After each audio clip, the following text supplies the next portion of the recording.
శివానంద లహరిలోని 35వ శ్లోకం. యోగక్షేమధురంధరస్య సకల శ్రేయఃప్రదోద్యోగినో దృష్టాదృష్టమతోపదేశకృతినో బాహ్యాంతరవ్యాపినః సర్వజ్ఞస్య దయాకరస్య భవతః కిం వేదితవ్యం మయా శంభో త్వం పరమాంతరంగ ఇతి మే చిత్తే స్మరామ్యన్వహం.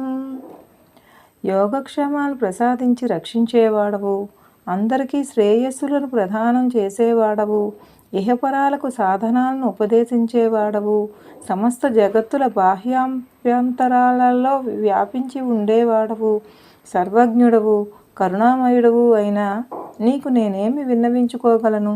నాకు పరమ ఆత్ముడవు నువ్వేనని తలచి ప్రతిదినము మనసా స్మరిస్తున్నాను అని శంకరాచార్యుల వారు ఈశ్వరునితో అంటున్నారు.